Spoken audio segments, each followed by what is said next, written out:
Welcome to God's True Light. परमेश्वर की सच्ची ज्योति प्रोग्राम में आपका स्वागत है। We have been having an exciting adventure into the studies of prophecies of Daniel and Revelation. हम यहाँ पर बहुत ही उत्साहित ऐसा अध्ययन कर रहे हैं और ये तो दानियल और प्रकाशित वाक्य की किताब में से भविष्यवाणी का अध्ययन है। The book of Daniel is the foundation for the book of Revelation. प्रकाशित वाक्य की किताब के लिए दानियल की किताब ये तो बुनियाद है। Unless we know the prophecies of Daniel in the Old Testament, जब तक कि हम पुराने नियम की दानियल की किताब की भविष्यवाणी को न समझे, we will not be able to understand the prophecies of Revelation. तो हम प्रकाशित वाक्य की भविष्यवाणी को नहीं समझ पाएंगे। The prophecies of both Daniel and Revelation are for the end time. Daniel और प्रकाशित वाक्य की जो भविष्यवाणियां हैं, ये तो अंतिम समय के बारे में हैं। God gave them for a special purpose, परमेश्वर ने उन्हें ये बहुत ही विशेष उद्देश्य के लिए दी है, for the end time people, अंतिम समय के लोगों को दी है, that they may be prepared for His kingdom. ताकि वो लोग परमेश्वर के राज्य के लिए तैयार हो सकें। And that we learn from seeing the background of children of Israel before they entered into the captivity.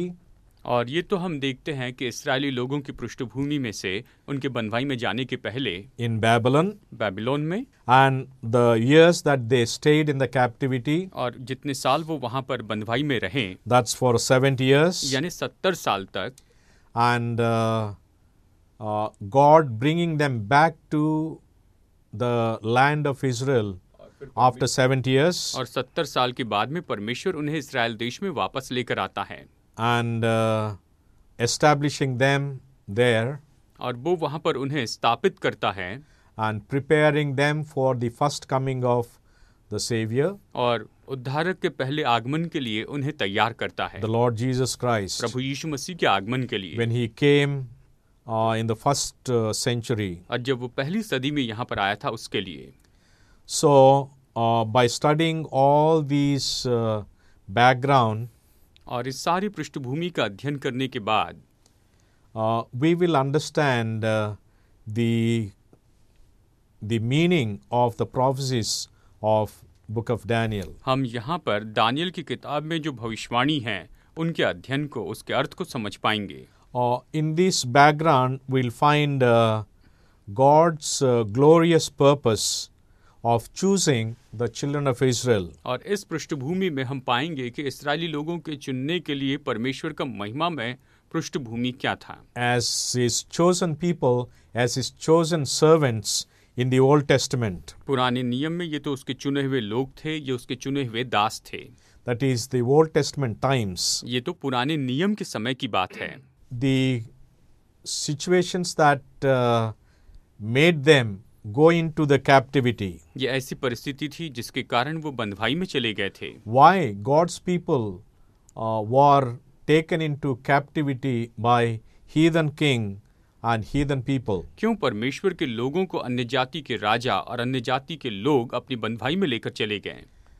And we will learn why God chose Daniel. और हम इस बात का भी अध्ययन करेंगे कि परमेश्वर ने दानियल को क्यों चुना, Why he and his friends were taken into captivity. कि क्यों उसे और उसके मित्रों को बंधुआई में ले जाया गया, And why he and how he was made as the ambassador for heaven and for God. और कैसे उसे स्वर्ग के लिए और परमेश्वर के लिए राजदूत के रूप में बनाया गया In the land of Babylon. Babylon के राज्य में। Just like Joseph was the God's ambassador in the land of Egypt. जिस तरह से मिस्र के देश में यूसुफ परमेश्वर का राजदूत था, He was there for 8 years. वो वहाँ पर 8 साल तक रहा। And here also Daniel was God's ambassador and his witness in the heathen land of Babylon and Babylonian Empire for 8 years. यहाँ पर हम देखते हैं कि ये यहाँ पर बेबीलोन के राज्य में और बेबीलोन के इस देश में वो 8 साल तक रहा। And Daniel received very relevant, timely messages from God to be given to God's people and the people of Babylonian Empire. यहाँ पर हम देखते हैं कि दानियल ने परमेश्वर की ओर से समय समय पर बहुत ही व्यवहारिक संदेश पाए। And after disciplining God's people in Babylon's captivity, God again chose to bring them back to their land. Babylon की बंधुआई में अपने लोगों को अनुशासित करने के बाद में परमेश्वर ने ये निर्णय लिया कि वो अपने लोगों को वापस अपने देश में लेकर आएगा। And God gave many visions and dreams to Daniel परमेश्वर ने दानियल को बहुत से सपने और बहुत से दर्शन दिए about the last days of the world's history. इस संसार के इतिहास के बिल्कुल अंतिम दिनों के बारे में। When Daniel was puzzled and he could not understand those prophecies, और जब दानियल बड़ी मुश्किल में था और वो इन सारी भविष्यवाणी को नहीं समझ पाया, God sent his angel Gabriel. तो परमेश्वर ने अपने स्वर्गदूत जिब्राइल को भेजा। Lucifer was the leader of the angels in heaven first, Lucifer तो पहले स्वर्ग में वहां पर स्वर्गदूतों का एक अगवा था, but he sinned against God, he rebelled against God, and he and 1/3 of the angels were cast out from heaven to this earth. लेकिन उसने परमेश्वर के विरुद्ध में पाप किया, परमेश्वर के विरुद्ध में बलवा किया, और इसलिए वो और 1/3 स्वर्गदूत स्वर्ग से नीचे पृथ्वी पर फेंक दिए गए। So God appointed Gabriel in the place of Lucifer who was cast down. और इसलिए परमेश्वर ने लूसीफर जिसे नीचे निकाल दिया गया था, फेंक दिया गया था, उसकी जगह पर जिब्राइल को रखा। But the thrones of the fallen angels who were fallen, who were cast out from heaven to this earth are empty. लेकिन जो सिंहासन जिसके ऊपर ये गिरे हुए स्वर्गदूत थे जिन्हें पृथ्वी पर फेंक दिया गया, वो सिंहासन तो खाली थे। Their places and positions and thrones are vacant. उनकी जगह, उनके सिंहासन और उसके जो स्थान थे वो तो खाली थे। We'll understand from these prophecies that God is preparing a special covenant people. और इन भविष्यवाणियों से हम इस बात को समझते हैं कि परमेश्वर अपने लोगों को, अपने खास लोगों को वाचा के लोग के रूप में तैयार करता है। He is preparing God's people, the remnant, the end time people, वो यहाँ पर परमेश्वर के द्वारा छुड़ाए गए लोगों को, अंतिम समय के लोगों को तैयार करता है, so that they will fill the empty places in heaven. ताकि वो स्वर्ग में उन खाली जगहों को भर सके। They are going to occupy the places of angels. वो तो स्वर्गदूतों की जगह को वहां पर लेने वाले हैं। They are going to sit on their thrones. और वो तो उनके सिंहासन पर विराजमान होने वाले हैं। And this Lucifer, who became Satan, cannot stand. और ये जो शैतान जो कि लूसीफर था, वो इसे सह नहीं सकता है। That is why he is opposing God's people and he is trying to oppress them and persecute them and destroy them. और इसीलिए वो परमेश्वर के लोगों का विरोध करता है, वो हर तरीके से उन्हें सताना और हर तरीके से उन्हें नाश करना चाहता है। And that we see in these prophecies. और इन भविष्यवाणियों में हम इसी बात को देखते हैं। And God gave these prophecies in a very glorious way. परमेश्वर ने बहुत ही महिमामय तरीके से अपनी इन भविष्यवाणियों को दिया, to give solemn warnings to God's people. कि परमेश्वर के लोगों को वो पूरी तरह से चेतावनी दे। At the same time giving them promises, privileges and opportunities. और इसी के साथ साथ वो उन्हें प्रतिज्ञा, सौभाग्य और अवसर भी देता है। Still placing them before them. और वो सब कुछ उनके सामने रखता है। And inviting them to inherit them. और वो उन्हें न्योता देता है कि वो इन बातों को ले ले। We already studied in the previous Bible study. हमारे पिछले बाइबल स्टडी में हमने इसके बारे में पहले अध्ययन किया है। In the Bible text Exodus 19:3-8. हमने बाइबल का ये वचन देखा है, निर्गमन अध्याय 19 वचन 3 से 8 तक। And Deuteronomy 7:6. और व्यवस्था विवरण अध्याय 7 वचन 6 से भी हमने देखा है। So God in these verses invited the special people or the chosen people of Israel, the children of Abraham, to enter into a special covenant relationship with him. परमेश्वर यहाँ पर अपने खास चुने हुए लोग यानी अब्राहम की संतान को न्योता देता है कि वो उसके साथ में बहुत ही विशेष संबंध में वहाँ पर वाचा के संबंध में आ जाएं। And when they were led to the Mount Sinai by Moses, और जब मूसा के द्वारा सिनै पर्वत पर उनकी अगुवाई की गई, God came down from heaven and stood on the mountain and spoke with his own voice to the children of Israel. परमेश्वर पहाड़ पर आता है, सिनै पर्वत पर आता है और वो वहाँ पर अपने लोग इस्राएली लोगों से बातें करता है। He wrote with his own finger the character of God, the 10 commandments of God. उसने अपनी ही उंगली से परमेश्वर के चरित्र को यानी परमेश्वर की 10 आज्ञाओं को वहाँ पर लिखा। He did not even allow the 40 prophets to write these 10 commandments, और उसने अपने 40 भविष्यवक्ताओं को ये 10 आज्ञाएं लिखने की अनुमति which नहीं is the, the expression of God's character. जो कि परमेश्वर के चरित्र को प्रकट करने वाली आज्ञाएं हैं। So whoever lives in harmony with the character of God manifested in the 10 commandments of God's law, और इसलिए जो भी परमेश्वर की 10 आज्ञा में जो परमेश्वर का चरित्र है उसके अनुसार जीता है, they will have the opportunity to get into God's kingdom, तो उनके पास में अवसर होगा कि वो परमेश्वर के राज्य में प्रवेश करें, to enter into a special covenant with God himself. कि वो स्वयं परमेश्वर के साथ में विशेष वाचा में प्रवेश करें। Infinite God entering into a covenant relationship with finite man. वो महान परमेश्वर वो तो इस छोटे से मनुष्य के साथ में वाचा के संबंध में आता है। So to exemplify that, God chose children of Israel and entered into a covenant relationship with them. और इस बात को प्रकट करने के लिए परमेश्वर ने इस्राएली लोगों को चुना और वो उनके साथ में वाचा के संबंध में आता है।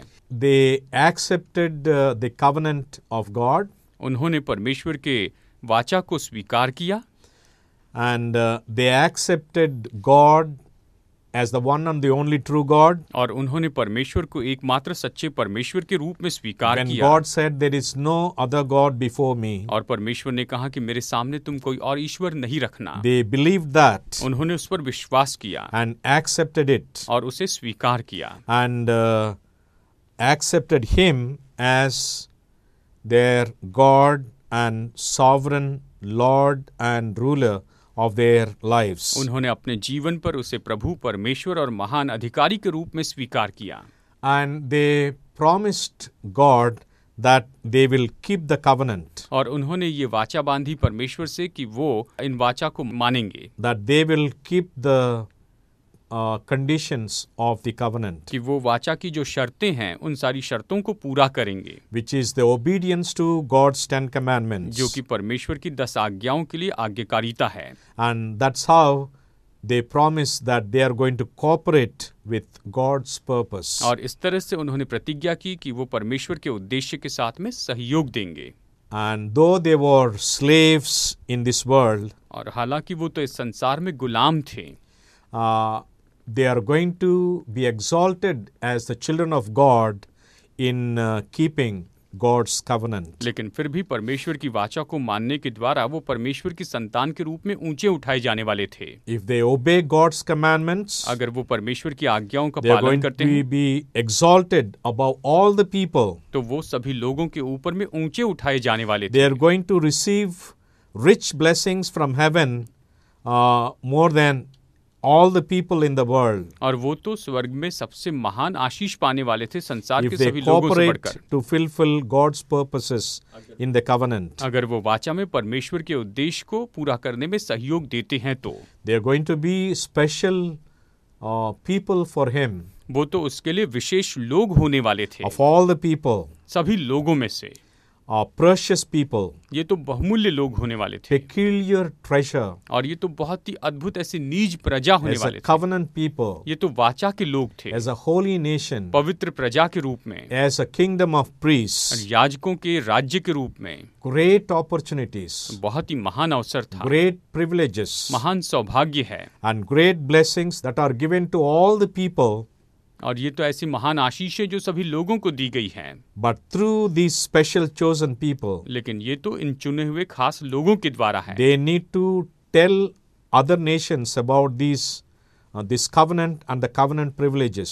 और उन्हें तो दूसरे देशों को इस वाचा और इस वाचा के सौभाग्य के बारे में बताना था, They should not keep them to themselves. और इन सारी बातों को उन्हें अपने लिए नहीं रखना था। They have to share them with others, the promises that God promised for entering into a covenant with Him. और उन्हें तो ये निश्चय ही वहाँ पर परमेश्वर ने जो उनसे प्रतिज्ञा बांधी थी वाचा में आते समय, उन सारी बातों को दूसरों को बताना था। So they accepted the terms of the covenant. और इस तरह से उन्होंने इन वाचा की सारी शर्तों को स्वीकार किया, That is the obedience to God's commandment. यानी परमेश्वर की आज्ञा के लिए वो आज्ञाकारी रहेंगे।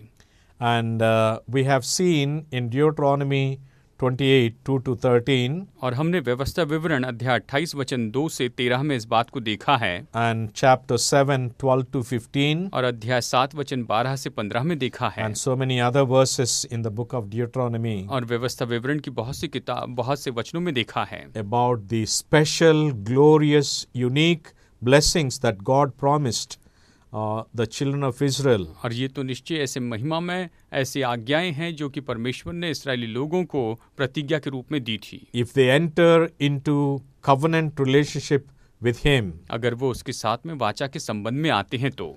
So in this, the purpose of God was to make Israel a good example.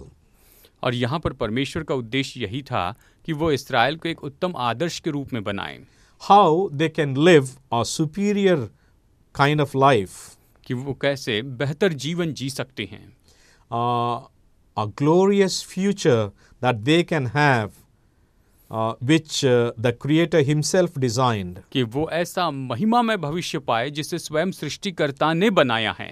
If they cooperate with Him, अगर वो उसे सहयोग देते हैं, man or any human being can attain to very highest capabilities. तो मनुष्य या कहिए कि कोई भी मनुष्य, कोई भी इंसान सबसे उत्तम महारत को पा सकता था। It will be the loftiest heights they can go to. और ये तो सबसे महान ऊंचाई थी जहां तक कि वो जा सकते थे। And they can attain supreme happiness, और वो सबसे उत्तम खुशी को प्राप्त कर सकते थे, which they cannot get by anything in this world. जिन्हें वो इस संसार में किसी भी चीज से नहीं खरीद सकते थे। You may have the greatest things in this world शायद आपके पास में संसार में सबसे महान बात हो and so much of money और बहुत सा पैसा हो and highest positions, और सबसे ऊंचे स्तर हो, ओहदे हो, gold and silver, सोना और चांदी हो, or so many other abundances, material things in this world. और इस संसार में बहुत सी बहुतायत और बहुत से ऐसे भरपूरी की बातें हैं। All those are temporary and vanish in a moment. ये सब कुछ जो है वो तो केवल कुछ समय के हैं और ये कुछ ही पल में नाश हो And जाएंगे, you yourself will be reduced to a handful of dust. और आप तो केवल आखिर में मुट्ठी भर मिट्टी ही रह जाएंगे। So while living, you cannot get supreme happiness in anything in this world. और इसलिए जीते जी आप इस संसार में इस महान आनंद को किसी भी तरीके से नहीं खरीद सकते हैं। You can only get supreme happiness, the highest happiness, highest joy in this world only by entering into a covenant relationship with God. आप तो परमेश्वर के साथ में वाचा के संबंध में आने के द्वारा ही इस संसार में सबसे उत्तम आनंद को प्राप्त कर सकते हैं। One Bible writer, he said that we are created for God.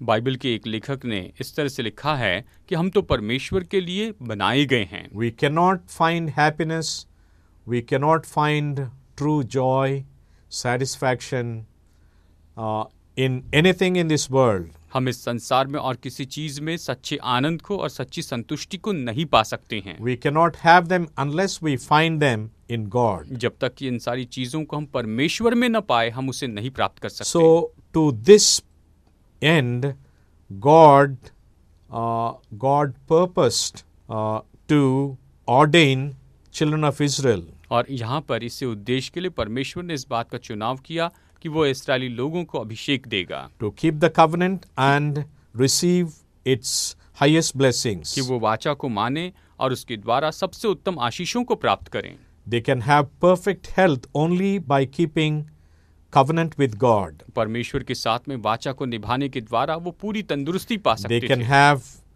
great intellect और वो महान बुद्धिमत्ता को पा सकते थे and great skills, और बड़ी महारत को प्राप्त कर सकते थे and they can enjoy the highest standard of living, और सबसे उत्तम जीवन को वो आनंद उठा सकते थे superior intellect and supreme और happiness. सबसे उत्तम बुद्धिमत्ता और सबसे अच्छा आनंद They can have them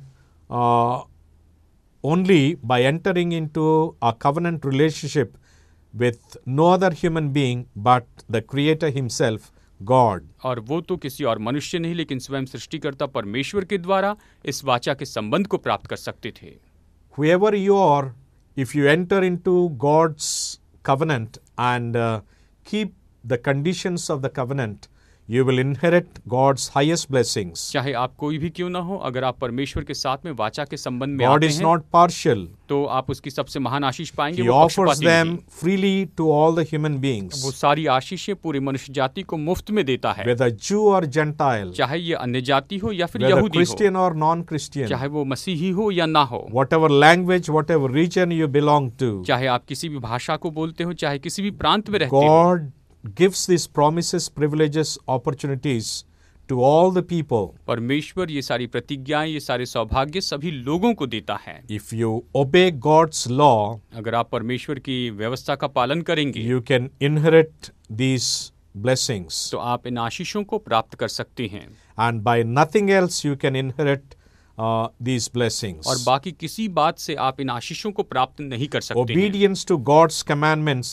is the condition. परमेश्वर की आज्ञा के प्रति आज्ञाकारिता ही यही तो इसकी शर्त है। And worshiping God as Creator and God, और केवल परमेश्वर की सृष्टिकर्ता और परमेश्वर के रूप में आराधना करते चले जाना as है, your Savior. अपने उद्धारक के रूप में। You need to cooperate with God. आपको परमेश्वर को सहयोग देना है। So, the best efforts that God promised to give heaven's rich blessings और इसलिए सबसे महान जो बड़ी बात है जो परमेश्वर यहाँ प्रतिज्ञा करता है कि स्वर्ग की सबसे महान आशीषें देगा, in the lives and character of God's people, और ये तो परमेश्वर के लोगों के जीवन में और उनके चरित्र में है, they can be the greatest example for all the people. तो ये सभी लोगों के लिए वो सबसे महान उदाहरण हो सकता है। And God will make them the head but not the tail. और परमेश्वर उन्हें सिर बनाएगा, पूंछ नहीं बनाएगा। Only way they can be, they can receive the richest blessings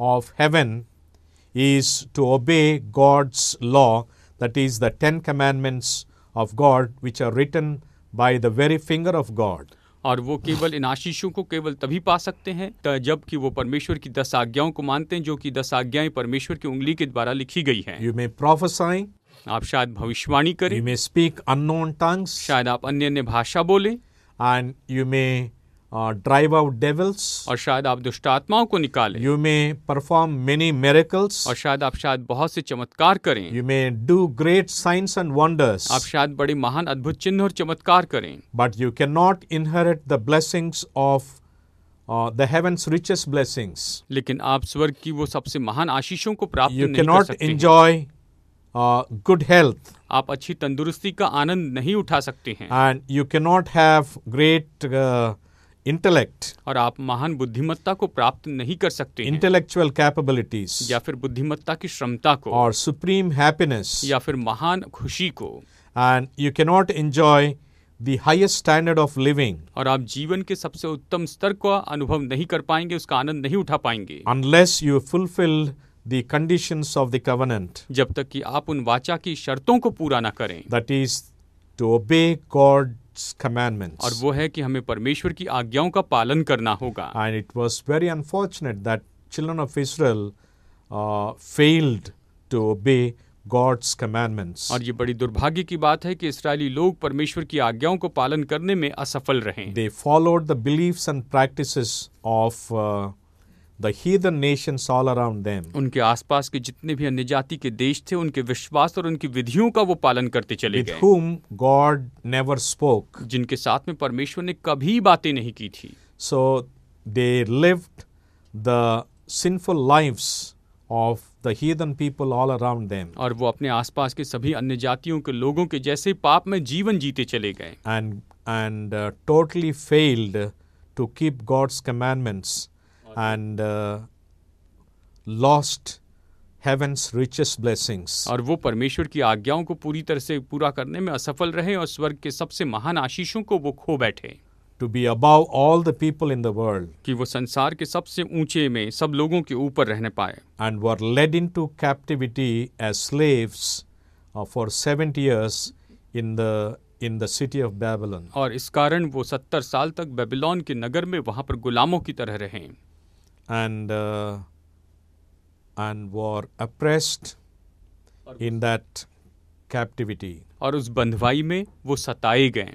But they came to their senses and came back to their land later on. लेकिन बाद में वो अपने आपे में आए और अपने देश में लौट कर आए। But in love, God disciplined them. लेकिन बड़े प्रेम से परमेश्वर ने वहां पर उन्हें अनुशासित किया। So God loves and disciplines. और इसीलिए परमेश्वर प्रेम करता है और अनुशासित करता है। May we enter into God's covenant relationship और इसीलिए हम परमेश्वर की वाचा के संबंध में आ जाएं and inherit heaven's richest blessings. और स्वर्ग की सबसे महान आशीषों का हम आनंद उठाएं। May God bless us. परमेश्वर हमें आशीष दे। Loving Heavenly Father, प्रेमी स्वर्गीय पिता, thank you Lord for loving us so much. हमसे इतना प्रेम करने के लिए धन्यवाद। You loved us with an everlasting love. तूने अनंत काल के प्रेम से हमसे प्रेम किया है। Though our mother may forget, but you will never forget. शायद हमारी माँ हमें भूल जाए, लेकिन तू हमें कभी नहीं May भूलेगा। we be not like children of Israel in the Old Testament. हम पुराने नियम में इस्राएली लोगों के जैसे न बने। Though they were given the highest privileges, opportunities and promises, हालांकि उन्हें सबसे महान सौभाग्य, अवसर, प्रतिज्ञाएं दी गई थी, and they were given opportunities to enter into a covenant relationship with God Himself. और उन्हें यह अवसर दिया गया था, मौका दिया गया था कि स्वयं परमेश्वर के साथ में वाचा के संबंध में आ जाएं। But they rejected God's opportunities and privileges. लेकिन उन्होंने परमेश्वर के मौके और सौभाग्य का इनकार किया And rejected His blessings और उसकी आशीषों का इनकार किया and failed to keep God's covenant.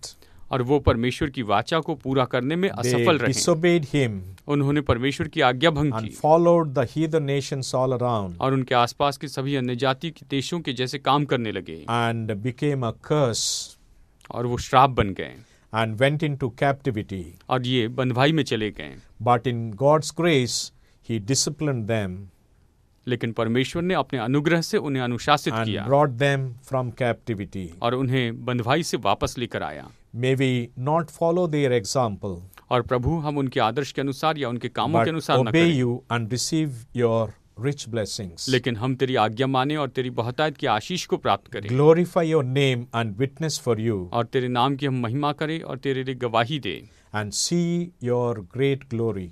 और हम तेरी महान महिमा को देखने पाएं In Jesus' name. यीशु के नाम में। Dear friends, please remember every Thursday morning 6:30 to 7. प्यारे दोस्तों, आप कृपया करके याद रखिए, हर गुरुवार सुबह 6:30 बजे से 7 बजे तक We are having an exciting Bible study in the book of Daniel, हम दानियल की किताब में से बहुत ही अद्भुत ऐसा बाइबल स्टडी कर रहे हैं which will give aim and meaning to our lives in these last days of the world's history. तो जो हमें इस संसार के इतिहास के अंतिम दिनों में हमारे जीवन में हमें लक्ष्य देगा, हमें जीवन देगा। May God bless you. परमेश्वर आपका आशीष दे। Our address, God's True Light, Hope Center, Karumanchi Road, Valluru Post. PIN number 523272. Ongole, Prakasham District, Andhra Pradesh. Our phone number 7093131171.